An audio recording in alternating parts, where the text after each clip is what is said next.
It is time for the Sports Memo Every Game on the Board podcast, where we're going over college football, all the Thursday, Friday, Saturday games. Starting Thursday night into late on Saturday night. Our first guest, Robbie Veno, will be coming in doing game numbers 105, 106, all the way down to 127, 128, North Carolina, Virginia on Saturday. So we'll be hitting all the Thursday, Friday, and beginning of Saturday games here on this part of the Every Game on the Board podcast. Then we'll be coming back tomorrow with the rest of the Saturday card. But without further ado, we'll bring in today's guest, Robbie Veno. Follow him on Twitter at Rob Veno Sports. Welcome in, buddy. How are you? I'm doing great today, Drew. How about yourself? I'm doing good. Excited to get your opinion on these games. I'll tell you, Robbie, we got a big Thursday and Friday slate here, seeing 5 games on each. So just starting here with the Thursday and Friday card, we got a lot going on. What's on your mind with betting college football this weekend? Yeah, I don't know that I can recall ever seeing Thursday and Friday cards back-to-back as large as these two are, Drew. I don't know exactly what it's for, the reasoning behind it, but it doesn't bother us, right? I mean, the more the merrier. So just gets us involved a little earlier in the week, maybe a little bit more opportunity a little earlier in the week before Saturday morning comes.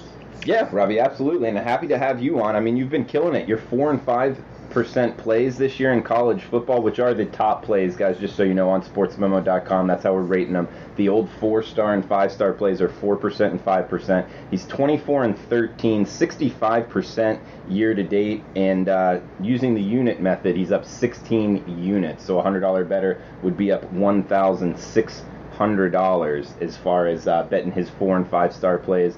So, Robbie, let's start off at the top of the board here. We got 105, 106, Toledo, Western Michigan. We got some action here. 68 the total, with Western Michigan open 4, bought up to 6.5, pretty much across the board right now. So would you look to lay 6.5 with WMU or Toledo, the Rockets, catching almost a touchdown here, Robbie? Yeah, it's a difficult decision, Drew. I think that if you just stack these two teams up on paper, you wouldn't figure 6.5 point difference to be the case. But certainly the teams are going in opposite directions, that's for sure. What's happened to Toledo the last couple of weeks, I think, is a little bit inexplicable, especially on the offensive side of the ball, where they are so explosive, or had been so explosive until the last couple of weeks. And meanwhile, Western Michigan just keeps motoring right along, winning games now at 6-2 on the season. Not as good point spread wise, though, a little bit overpriced. You know, it's a good time of year where you can, small sample sizes become larger sample sizes, and when you see a team 6-2 straight up, but only 3-5 against the number, you understand very quickly that they're a little bit overvalued. So 6.5 here. I know that the market is favoring Western Michigan in this game, and like I say, it's probably due to current form. Let me just say before we get into any fundamental analysis here that the power rating number came up Western Michigan at home only -2. So again, talent-wise, these two teams are not. In fact, Toledo might be the slightly more talented team, but Western Michigan right now, the team that's playing better ball. It's also, Drew, as we hit this last quarter or last third of the season, a lot of these teams are into their last 4 games now. The standings become important at this point in time. And for Toledo, a team that sits in the MAC West at only 1-2, while Western Michigan is 4-0, they've got some ground to make up. If they lose this game, there's no shot at them going to the MAC championship contest, which was a goal of this team to start the season. Obviously, they were ranked very high inside this conference. And at 3-4, they still need 3 wins to become bowl eligible. So I think you're going to get a real focused Toledo team in this particular game. Like I say, they come off of bad offensive performances against Eastern Michigan and Buffalo. To me, kind of inexplicable. One more time, don't know how they go out there and get dominated on the offensive side of the football. That should not happen to them. They're going to have to contain Western Michigan's offense, though, behind quarterback John Wasink, which has been humming all season long, averaging 36.5 points per game. It's the defense that had been somewhat of a sore spot, but to tell you the truth, the defensive efforts haven't been that bad as of late. I'm more inclined to take 6.5 here than I am lay 6.5. I think the Toledo desperation factor certainly comes into play here, and I also think that they're due for an offensive outburst of sorts. And this is a defense in Western Michigan that it can be accomplished against. So ever so slightly toward Toledo, Drew. Is 68 to me, that total's in a real good place. I don't know if I could get involved either way there. And guys, if you're looking at sportsmemo.com right now, we got a coupon code for Robbie Veno. Veno half, that's VENOHALF, Veno half, for half off of any of his all-access packages. So you can get the 3-day, get Thursday, Friday, Saturday, college football for just half off of that. Or you could do, heck, a full season, 90-day, whatever you want. Veno half when you're checking out for half off. That could be huge savings, over $100 in savings. When you're checking out at sportsmemo.com. We got 107, 108 here, Robbie. Ball State, Ohio. Looks like 64 the total. Ohio laying 10.5 at home. We're seeing some 11s out there at the Sports Memo odds page. How would you look to bet Ball State, Ohio, Robbie? Looking through Ohio U's numbers in the last 3 games, Drew, to me there's it's sort of a crossroads here as far as handicapping betting decision goes. They've been able to keep their last 3 opponents to 26 points or less. But when I look at the total yardage they've allowed, I feel like those final point totals are a little bit phony. The old bend but don't break, but eventually that stuff does break. Kent, for instance, 3 games ago totaled 472 yards against Ohio U, yet only managed 26 points. Northern Illinois, which hasn't played a lick of offense all season long, gained 400 yards against the Ohio U defense, but only came up with 24 points. Last week against the Bowling Green offense, they held them scoreless in the second half. Bowling Green only 314, but 6.3 per play. I just feel like this particular team, Ball State, may have an opportunity to score some points the way Ohio U has given up yardage this season. It's 465.5 yards per game right now for Frank Solich's D. But offensively, they are tough to stop. Quarterback Nathan Rourke, in my opinion, probably the best quarterback inside that conference. Dual threat, able to run the football as well, running that read option as he does throw the football. So they're a very balanced team. I don't know that Ball State can contain them. It leads me right to the total in this game, which took an obvious hit right off the bat. Opened 60.5, pushed right to 64. I can understand why. To me, that would be of more interest, or was at least of more interest than the game itself. I think Ball State's got the weaponry to stay close, and I just don't know that their defense can stop Ohio U. So for me, Drew, when I'm looking at this game, especially with what I see off of Ohio U's last 3 defensive performances and the points allowed more than anything, I think that number's a bit phony. I would still probably look toward over in that game. Robbie, the next game is an interesting one. I mean, it's only in the Sun Belt, so a lot of people might not be big on it, but it's Appalachian State versus Georgia Southern here. We got App State laying 10 on the road in Statesboro, 48 the total. And Robbie, these two teams, they know each other very well. I mean, they've only been in the Sun Belt, under a decade, but these two teams, the rivalry goes back a long ways. I know you know the FCS, or formerly known as Division I AA, very well. I believe they were in the Southern Conference, and kind of both of these two teams dominated there, has brought the rivalry into the Sun Belt. They know each other very well. This is an interesting matchup because, App State's short preparation time for the option makes me look towards Georgia Southern. I thought it would be a little bit bigger of a number just because App State has dominated so much this season, and Georgia Southern, they've been pretty good, but haven't dominated nearly to the extent that App State has. So it's an interesting matchup, two teams that know each other very well. How'd you look to bet this good one here Thursday night in Statesboro? Yeah, I think, it's interesting, Drew, because both of these teams, I mean, the fundamental matchup kind of works in Appalachian State's favor, right? Georgia Southern's a run football team, and App State, even though they lost defensive coordinator Nate Woody, who was a huge reason for their success defensively over the past few years, that defense has come to play each and every game. So with the run defense that they have, you would figure it to be difficult for Georgia Southern, which really can't throw the football. I mean, Shai Wert's excellent leading that triple option offense, but not much when it comes to throwing the football.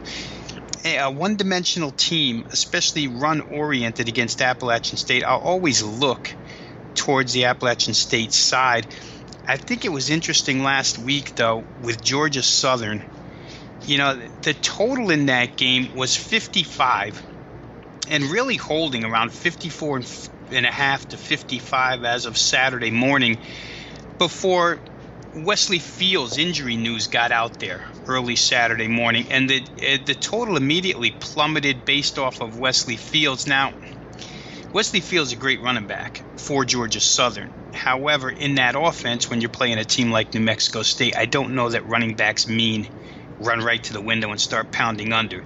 Obviously, it didn't work out that way. The over came home very easily last week. Georgia Southern scores 48 points, and they used a trio of running backs to run right over New Mexico State. The good news for Georgia Southern this week is Wesley Fields is back. The groin injury seems to be healed, and he'll be in the lineup. They have a deep stable of backs. But the step up in class here, as far as rush defense, is like night and day between running against New Mexico State and Appalachian State. App State has the same deal at running back where Jalen Moore went down, and it kind of looked like, how are you going to survive without Jalen Moore rushing the football? Hasn't been a problem. 246 yards. We saw it on TV a couple of weeks ago against Arkansas State. 258 yards last week against Lafayette. They can run. They can throw. For my money, even though they're prepping for the triple option, which they did handle pretty good last season, when you look at the statistical line, for my money, I would much rather have the more diverse offense. I happen to think Appalachian State's a better defense all around, although Georgia Southern might be the second best in that conference. So for me, App State the way to go. And it seems that when we look way, way back to the beginning of the year, that 45-38 close call in overtime at Penn State really wasn't flukish. Appalachian State has just dominated opposition throughout the season. If I didn't play them, I wouldn't play Georgia Southern in this contest. Robbie, we got an ACC matchup here, a good one. Georgia Tech and Virginia Tech. I think they play every year on Thursday night. I've been to a couple when I lived in Atlanta, but we got 111-112, Georgia Tech at Virginia Tech. 58.5 the total. Looks like Virginia Tech laying 3 at home in Lane Stadium Thursday night. And I'll tell you, Robbie, breaking down this game, I kind of forgot. Georgia Tech lost 3 games in a row, I guess weeks 2, 3, and 4. Had a tough break there, that Pittsburgh game. But other than that, they've really kind of come on, I guess you could say. They did lose to Duke as well. But this Georgia Tech team sitting at 3-4 is a little better than I think their record kind of indicates. I mean, are they within 3 points of on the road in Lane Stadium against Virginia Tech? That remains to be seen, but I think you got to give Georgia Tech a little bit more credit than a lot of people are sitting at 3-4. How do you feel about this one? Yeah, and for me again, Drew, it's going to come down to the fundamental matchup. I think just watching Virginia Tech all season long, and before they hit the bye week, their final game was against North Carolina, and I came in strong with a 20-star or 5% play on that game over the total, because my opinion of Virginia Tech right now is that if you can throw the football with that crippled defensive backfield, you can really make some hay. North Carolina moved the ball pretty well, just didn't score points.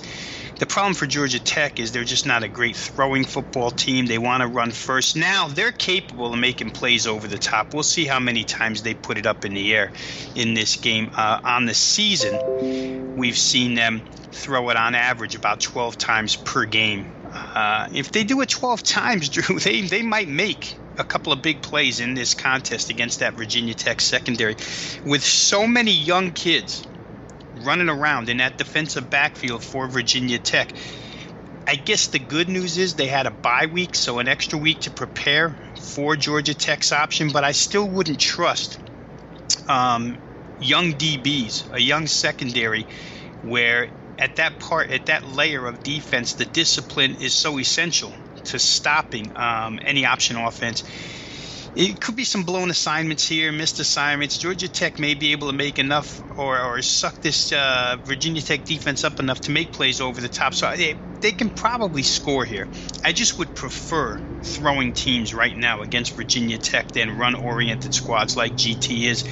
The other side of the coin, Georgia Tech's defense hasn't been great all season long until the game they lost against Duke heading into the break. They lose by 2 touchdowns, and you're absolutely right. They caught somewhat of a tough break in the Pittsburgh game. Some of it was self-inflicted because they got behind in the first half by so much. But against Duke, they hold that team to 304 total yards, outgain them by 50, run 18 more plays, and still lose by 2 touchdowns. Real hard when you're coughing it up the way they coughed it up 3 times. Even though they got 3 takeaways, it wasn't enough for them to win that contest. So Paul Johnson's team, desperate for wins here. If you just look at the remainder of their schedule and know that they have 3 straight-up wins going in and you need 6 to get to a bowl, they may be favored one time the rest of the year. Not favored here. Probably won't be favored against Miami, even though it's a home game. If they're favored, it'll be slight against Virginia, and they're certainly not going to be favored against Georgia to round out the season. So they have a tough second half here schedule. And they need wins, so I'm going to expect a 100% fully focused effort. I don't know. I might look toward total because I have a hard time debating between these two teams at this price. For me, total of 58.5. If Georgia Tech, like I say, can confuse that young secondary with a run game, no less, it might get over 58.5. Robbie, let's head to the Big 12 here. Last game we'll talk about for Thursday night. Interesting that they're all 7 or 7:30 Eastern time slots as far as the start time. Don't know why they wouldn't have a West Coast game, but they do on Friday, so we'll talk about some of those. But we got 113, 114, Baylor, West Virginia. This one totaled 67. West Virginia laying 14 at home. I'm impressed with Baylor, Drew, I have to say. I thought they'd be better this year just because it was Matt Rule's second season and he's such a good coach. But what they've been able to do so quickly in this rebuild process, to me, like I say, is pretty impressive. You're looking at a team right now that I'll even take away the Abilene Christian game, which is an FCS game. But if you take that game away and just look at their other 6 contests, they're only minus 13 in points scored over the course of 6 games. That's really good for a Baylor unit that couldn't play much defense last year, that didn't have much to go to offensively last year.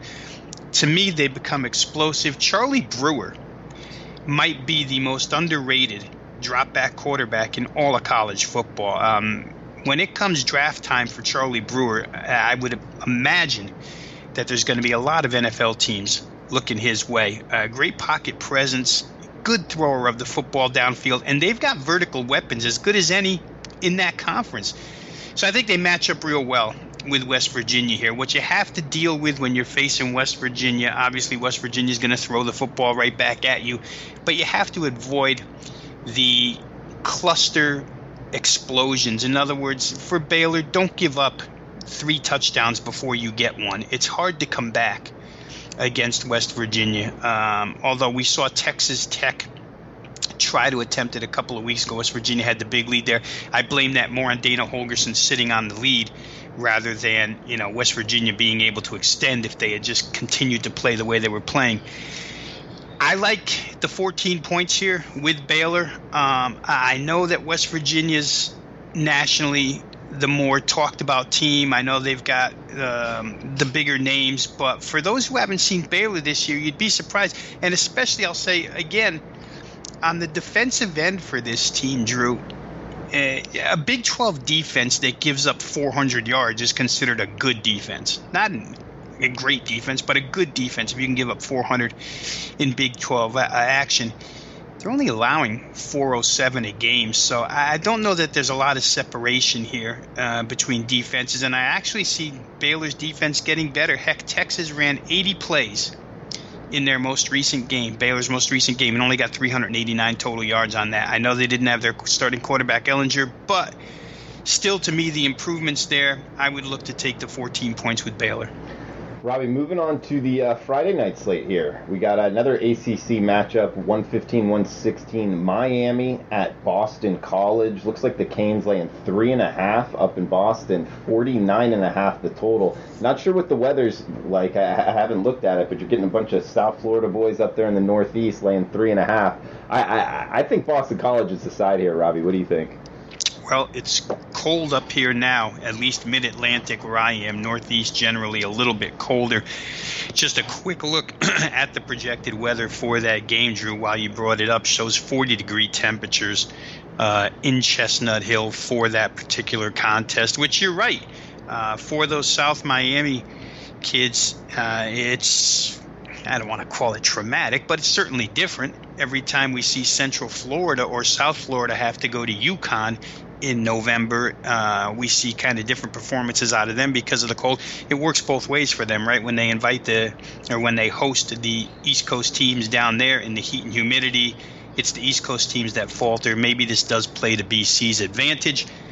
I would say having A.J. Dillon back plays to BC's advantage as well. Although another team, Drew, that really did survive the loss of their top running back very well. Their rushing statistics didn't go down hardly at all without A.J. Dillon, but they will have him back here. I know that it's a big deal for that team because he is the main horse as far as offense is concerned.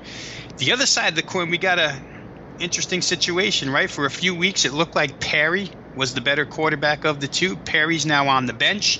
Mark Richt making an executive decision, puts Malik Rozier back at the helm of this football team to try and get some type of offensive spark. They've been a little bit stagnant, and we'll see how they come through here against Boston College. I know Boston College has not been the defensive team that they've been in recent years. In fact, this is probably one of the worst Boston College defenses I can remember. Certainly Miami has the edge there, but it'll be interesting to see if Miami behind Rozier responds here in this game. I know for him, in quotes that I've read, big opportunity. He wants to make the most of it. We'll see how it goes. Very difficult game for me, to tell you the truth, but I do think the return of Dillon helps this thing out, helps BC out quite a bit, and even could help the total in this game, Drew. We're looking at a game that's gone from 58 all the way down to 49.5. BC's been far better offensively than they have been defensively. Cold weather aside, 49.5 is a especially low total. 27-24 wins you that contest over-wise, so maybe we can get to that point. Good stuff, Robbie. We got 117-118 in the Big Ten. Indiana at Minnesota. Looks like Indiana laying 2.5 on the highway, 54 the total. Two defenses that have just gone totally south right now. So the first inclination here for this game especially is to look at the total going up and over. It's been bet down. Open 55, comes down to 54. We see 53.5 at Heritage, a key offshore. But for Minnesota, last week against Nebraska, Drew, if you remember, that total got bet down as well, which was kind of curious with the way Nebraska's played football this year. You don't see Nebraska totals being bet down, but that one was bet down and bet down considerably. Guess what? The game totaled 81 points, 53-28, because Minnesota's defense got absolutely raked. 659 yards offense for Nebraska. The week before, Minnesota allows 504 to Ohio State. 2 weeks worth of work on that defensive side of the football, and they've given up 1,163 yards. But the same goes for Indiana. Tom Allen, for all his defensive prowess and for all the strides Indiana's made on the defensive side of the football, they're really not being made lately. Last 3 weeks for this team, 609 yards allowed to Indiana, 479 to Iowa, which we're finding out as the season goes on is a much better offensive team than they've been in the past, 417 to Penn State last week. Defense to me is a problem on both sides here. Now the condition of Zach Annexstad, the quarterback for Minnesota, is important here. You want to see him in the game, but if he plays, it's a very easy move for me to go ahead and play over. I think that each of these offenses certainly capable of gashing the opposing defense. So for me, it's just really, it rests upon the injury status of the quarterback here. Looks to me, Drew, like the probability or the likelihood of him going is better than him not going here. So maybe we can get involved a little earlier, but I do like the total there. I just think both of these defenses are worn. And one more thing to mention for folks out there that play these games and you see defenses wear down. Remember that for Indiana, this is going to be their 9th consecutive game without a bye. And when you're not equipped with the defensive depth like some of these other elite Power 5 programs are, that's why these numbers show up. Defense is getting ripped because 9 weeks, well, this will be 8 straight weeks without a bye. This will be the 9th. Really does play havoc with the health and the depth of your football team on both sides. So I think that over might be the way to go there. Robbie, heading up to the Pac-12, we got game number 119, 120, 10:30 Eastern start time. Utah traveling to LA to play UCLA. Laying 10.5 on the road, 55 the total. I'll tell you this one, UCLA's quarterback situation, I guess the younger kid was last name Robinson. He's pretty good, athletic guy, high ceiling guy. And then they put in Wilton Speight when he got injured, and I think that there's a huge drop off with UCLA's kind of offensive, what they're able to do offensively in Chip Kelly's offense. I think the Utah defense has played really well, and you got Huntley at the quarterback position. He's one of the better athletes in the country, in my opinion, and as long as he doesn't turn the ball over, which he hasn't of late, Utah has been covering spreads, looking really good. Looks like, they're the front runner to win the South and go to the Pac-12 championship here, Robbie. So they are having to lay 10 on the road here. It's the ultimate equalizer, as we know, but I still think it's a little short. What are you thinking about Utah-UCLA? Yeah, I think you're absolutely right, Drew. For starters, Dorian Thompson-Robinson, the true freshman quarterback for UCLA, obviously that's a Chip Kelly recruit. Chip Kelly recruited him because of his dual threat ability. He's been learning on the fly, and he's been progressing. I mean, when his father hasn't been calling out Chip Kelly's coaching ability, the kid's been doing pretty well. But then he did get hurt last week. You bring in Wilton Speight, who's a standing target for this Utah defense, which is ultra aggressive under Kyle Whittingham, always has been. This team has picked up 20 sacks already on the season. But when you look at some numbers here, Drew, the difference between this young UCLA team, which has freshmen on the field all over the place, against this Utah team, which came into the season with expectations finally of winning, true expectations of winning a Pac-12 South. It's a real mismatch, both age-wise, size-wise, knowledge-wise, a lot of advantages for Utah. But how about this? They dominate the line of scrimmage where the rushing game is concerned to the tune of plus 2.2 yards per carry. Utah averages 4.6. They only give up 2.4. When you can get a plus over, a yard and a half, that's monstrous. When you can get it over 2 yards, that's really big. UCLA won't do much on the ground here. If I just go to total yardage, Utah's outgaining people by 142 yards per game now. Outstanding on that front as well. There's so many reasons to like Utah at this point in time. The way they absolutely plowed through USC last week was the convincing factor for me. Not that I didn't. I played Utah personally going into that game, so I thought they were the far better team. But what they've been able to do the last 4 weeks, ever since that Washington game, where Huntley really looked terrible, and there were beginning to be questions about him at quarterback. The bye week came, and since then it's been all downhill. Utah's been very, very good. I think they probably ruin UCLA here. A large double-digit victory isn't out of the realm of possibility, and I think with Wilton Speight in there, like you mentioned right off the top, that's a difference maker just in this matchup because Utah will attack him, they'll attack him, and they'll attack him again. Yeah, good breakdown. I agree with you, Robbie. We got 121, 122, Wyoming, Colorado State, 46 the total. Looks like CSU laying 2.5 at home. It could be time, Drew, to switch it up here and play Colorado State. At least that's the way I'm leaning in this game, because Colin Hill came back to play quarterback last week, and it looks like Colin Hill is now going to be the starter again. From the very first game of the season, I just had a opinion after watching him that KJ Carter-Samuels was not the guy to have this Colorado State offense be as prolific as it was last season.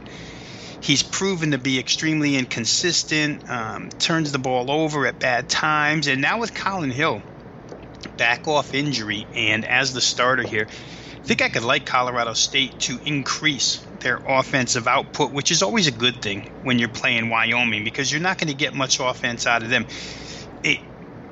You see these matchups and you come to a crossroads and you have to make a decision.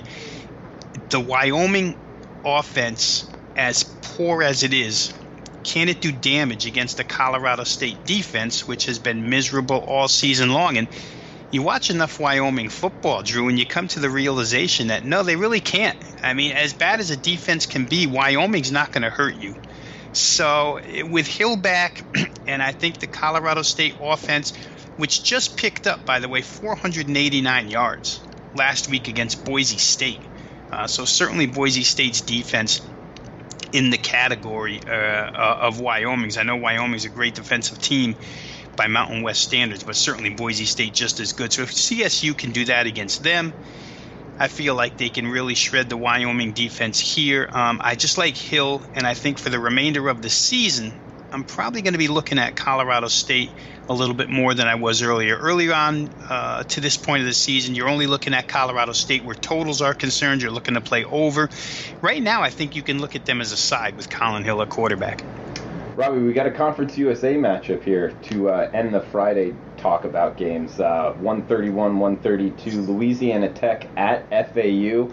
This is a game I'm trying to talk myself into going, Robbie. I haven't checked out the new FAU stadium. It looks pretty cool on campus there, right up 95 from where I live. But this one, 58's the total, 3.5 FAU laying at home. This number kind of surprised me when it came out, just because FAU, it's almost like people are remembering last year, not this year. But I don't know. What's your take? I would actually look to bet this one La Tech.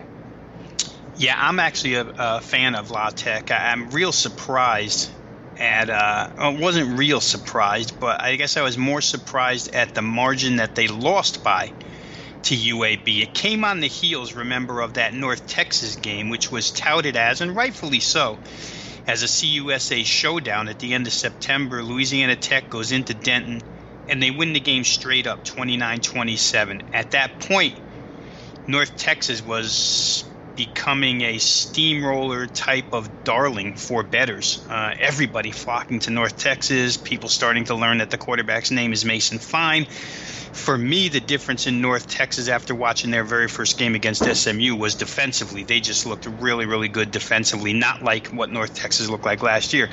Louisiana Tech goes into that place and wins that game. So walking into FAU Stadium is not going to be a problem. And certainly they're going to want to gain some type of revenge, because last year Florida Atlantic was slapping around anybody that stood in front of them inside Conference USA. I think Louisiana Tech has the upper hand in this case. You got to love their quarterback play with Jamar Smith. They've got the receivers, Teddy Veal and company, and the defense to me is, far superior to that of Florida Atlantic. Key for FAU, they just haven't got the same quarterback play as they did last year. Robeson hasn't been nearly what they thought he would be. Singletary, those Heisman billboards probably should have been ripped down a couple of weeks ago. He hasn't been able to get on track because the offense hasn't had as much balance. So I think Louisiana Tech in an underdog situation, even though it's on the road, don't mind Skip Holtz's team on the road after seeing what they did in North Texas. Certainly, in my mind, to go on the road and win in North Texas, more difficult this year than it is to go on the road and win at FAU. So for me, it would be Louisiana Tech here. Yeah, catching 3.5, I'm with you. Guys, let's move on to the Saturday slate. We got 1, 2, 3, 1, 2, 4. MTSU, Middle Tennessee, at Old Dominion. Looks like MTSU laying 4 on the highway, 59 the total. I'll tell you, Robbie, MTSU got lucky beating Charlotte. They had 8 3-and-outs, a bunch of turnovers from Charlotte, and MTSU, I believe, won by either 7 or 10 points, so kind of got lucky last week. What's going on with MTSU, and you think they can cover this 4-point spread against ODU? Yeah, and you know what?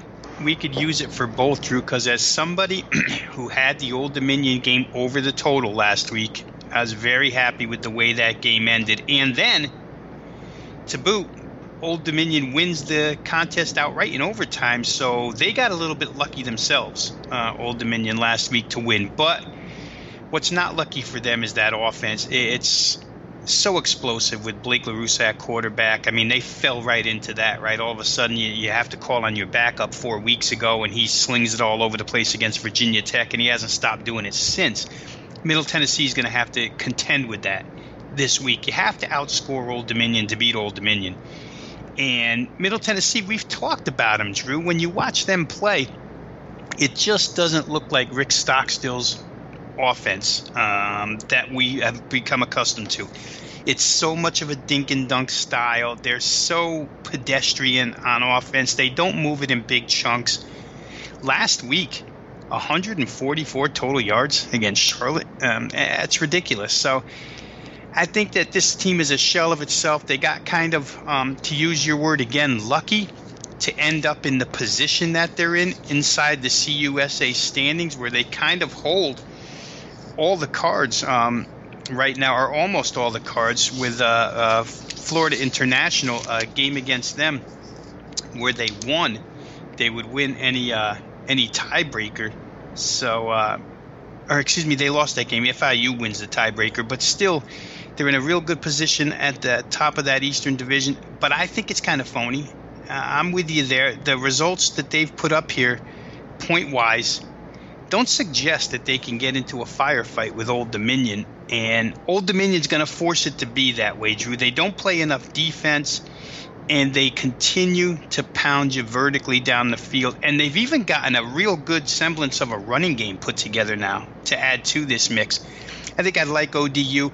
In years past, this would be a great matchup for Middle Tennessee State, but it's just not the same team anymore. They're better on the defensive side. That's become their anchor. But I don't know that they can score with ODU, so I would probably have to look that way. Guys, remember Rob Veno's coupon code at sportsmemo.com to get half off of his all-access packages. You can get any of his all-access packages, 3-day, all the way up to 90-day, full year, whatever you want, half off. Can get huge savings there at sportsmemo.com with the coupon code VENOHALF, VENOHALF at checkout. Robbie, we got 2 games left here for this segment, then we'll be back tomorrow to finish off the College Football Every Game on the Board podcast. Finishing off in the ACC with these 2 matchups. First up, NC State at Syracuse. Looks like the Wolfpack looking to bounce back. According to the betting markets, 2.5 on the road, 65 the total, Robbie. Yeah, and how about the Syracuse situation, Drew, as I read this week? And this is, it's critical to me. But the fact that Eric Dungy may be replaced at quarterback by Tommy DeVito, and in the words of head coach Dino Babers, Tommy DeVito would be installed as the new starter. If he is, it would be because he wants to create a spark for his offense. And I never thought that I'd hear those words where Eric Dungy's concerned, the dual-threat quarterback for Syracuse, who, of course, has gone through some injuries during his career. But every time he's been on the field, from an overall perspective in his career at Syracuse, he's been a dynamic quarterback and leads that offense. But they may go to a coaching change here. Now, it's not the end of the world to put Tommy DeVito in. He's a very good thrower of the football. Last week he comes in, he goes 11 of 19 for 181 yards, throws 3 touchdowns against UNC. I don't know which way the coach is going to go here. He's got 2 options. Either one will pose a bit of a problem to the NC State defense. I think more than anything, though, Drew, what you have to wonder is how quickly Dave Dorn can get these guys to bounce back. Again, you go into that Clemson game with a lot of hope that if you pull that win off, an ACC championship game is staring you right in the face. But they got slaughtered by Clemson. That game was a mismatch on all fronts, and I've been waiting for the week where NC State defensively, got, I don't want to say run over, but at least gave up a lot of yards to an opponent, because again, with all the talent that they lost on the defensive side, to me, it's either fantastic coaching in getting these new kids to play well, or something, because I just didn't think they would be the same type of defense that they were last year. Up till last week they were. Last week they were exposed somewhat. Syracuse's offense can expose any defense. It's going to be a tough matchup for NC State if they're not fully ready to play this game. You could see them losing their second game in a row here very easily. But again, it's hard to get inside the heads of these kids. It's hard to know for sure, because each situation is different, whether or not NC State can bounce back off of that loss last week. Some teams can shake it off. Some teams it sticks with them. We'll find out which one NC State is in this contest. Total's gone from 60 all the way up to 64.5 in most places, and all of a sudden, I think off of what we saw last week, and especially the throwing of the football by Clemson against NC State, I think that a lot of people are maybe somewhat not giving up, but somewhat seeing the NC State defense for what it is and going ahead and playing over here. Robbie, one more game in the ACC, and guys, make sure to check out Rob on Twitter at Rob Veno Sports, or myself at Drew Martin Best. Feel free to hit us up with any questions. We'll be back on tomorrow's together as well, alongside Teddy Covers will be on, and we'll have Kyle Hunter on as well too. But we got one game left here, and remember the coupon code VENO half for half off of any of Rob Veno's All Access on sportsmemo.com. Let's finish it off here. 127-128 UNC at Virginia, 51 the total, 8.5 or 9 depending where you shop on UNC Virginia. Virginia laying 8.5 or 9 at home. Robbie. Yeah, certainly Virginia's been a revelation this year, right? Bronco Mendenhall. I've said it a couple times before. Give them credit for having the guts to change that offensive system once again this year, but it's really worked out for them. Last week was a tough loss for the other side in this game. North Carolina, which was right there with Syracuse, and came from behind, lost the lead in the fourth quarter, then had to match touchdowns in overtime, wind up losing 40-34. Nathan Elliott, a guy who I've been wishy-washy on all season long, the quarterback for UNC, does go 34-52 for 321. I think we had a question last week, Drew, right? I think one of the listeners gave us a question. Did we expect North Carolina's offense to improve now as the season went on? And it all revolves around Elliott. And last week he was good. If he's good this week, they'll be good again. However, I don't know how good he'll be against this Virginia defense, slowly but surely, and they're still under the radar. But statistically, they've been a very good D so far this year. Only 326 yards per game allowed. They don't give it up on the ground, less than $120 per game. And they thrashed Duke last week, 28-14 final score, and Duke was never really in that game. That came on the heels of beating Miami of Florida 16-13. So we can't even look to the schedule and say Virginia's made the most out of a weak schedule. I mean, that's two very, very good opponents in a row as far as ACC play is concerned, and they win them both straight up. Right now, to me, they're the far better team, and if Elliott gets pressured, I just don't like him, Drew, against teams that can really get to him, and I feel like Virginia can. The run defense is stout enough. So for me, you don't like to lay this many points with UVA because they're not a high-scoring team. But I think they've got enough, and the defense creates enough short fields to help them out here. So I'm probably going to look that way. As much as I'd like to play North Carolina, I don't know that I can against this team. All right, great stuff, Robbie. And we will be back tomorrow to finish off the College Football Every Game on the Board podcast. Thanks for listening, guys. Best of luck with your bets.